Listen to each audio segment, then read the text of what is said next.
Hi guys, welcome back to our channel Nani Mukund. మనమైతే ఇప్పుడు ఫ్యూచర్లో సాఫ్ట్వేర్ డెవలపర్స్ పరిస్థితి ఎలా అవ్వబోతుంది, ఎలా మారబోతుంది అనే దాని గురించి మనమైతే ఇప్పుడు మాట్లాడదాం. ప్రస్తుతానికైతే చాట్ జీపీటీని మించి డీప్ సీక్ ఇవైతే వచ్చేసాయి. మనం ఇప్పుడు చాట్ జీపీటీకి ముందు సాఫ్ట్వేర్ డెవలపర్ పరిస్థితి మాట్లాడుకుందాం.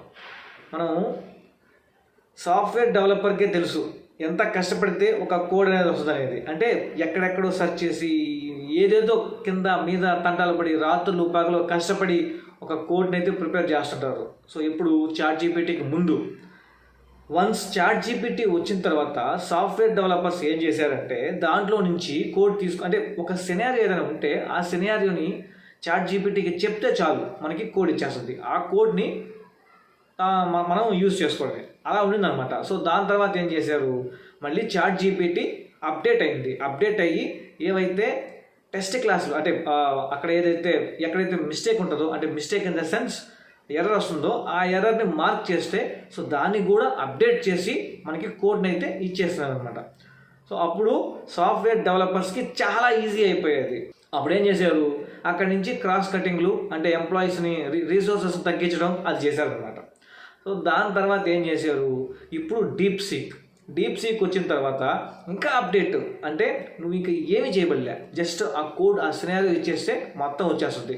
సో దాని తర్వాత దాంట్లో తీసుకుపోయి పెట్టడమే కోడ్. ఇలా సాఫ్ట్వేర్ డెవలపర్స్కి పని అనేది చాలా ఈజీ అయిపోయింది కోడ్ తయారు చేయడం. ఇంకా ఫ్యూచర్లో ఇంకా ఏం జరగవచ్చు అంటే సాఫ్ట్వేర్ డెవలపర్ ఇంకా ఏం పని చేయాల్సిన అవసరం లేదు, జస్ట్ సపోర్ట్ చేయడమే. ఏంటంటే ఆ డీప్ సీక్ ఏదైతే ఉందో దానికంటే ఇంకా అంటే పర్ఫెక్ట్గా కోడ్ వచ్చేటట్టు ఏదైనా మొత్తం ప్రిపేర్ చేసి ఒక అప్లికేషన్గా అయితే తయారు చేస్తారు. ఆ అప్లికేషన్ నుంచి ఆటోమేషన్ అయితే ప్లాన్ చేస్తారు. సో ఆటోమేషన్ ప్లాన్ చేస్తే డైరెక్ట్గా నువ్వు ఇంకేం చేయబడలే, జస్ట్ అదే చెప్పుకుంటుంది, అదే కోడ్ చేసుకుంటుంది, అదే ఇంప్లిమెంట్ చేసుకుంటుంది, మొత్తం అదే చేసుకుంటుంది. సో ఇంకా అక్కడ సపోర్టింగ్ ఎవరైతే చేస్తుంటారో అంటే 1 or 2 మెంబర్స్, ఎక్కడ ఒక 20-30 పనిచేసే దగ్గర 1 or 2 పర్సన్స్ ఉంటే సరిపోద్ది. సో ఆ విధంగా అయితే ఫ్యూచర్లో అయితే రాబోతుంది. ఇక చూస్తే చాట్ జీపీటీని డెవలప్ చేయడానికి $500 బిలియన్ ఖర్చు పెడితే జస్ట్ డీప్ సీక్ని డెవలప్ చేయడానికి $50 బిలియన్ ఖర్చు అయింది. సో చూడండి ఎంత డెవలప్ చేసి చైనా ఆ డీప్ సీక్ని డెవలప్ చేసిన చైనా చూస్తున్నారు కదా, చైనా ఎంత ముందంజలో ఉందో.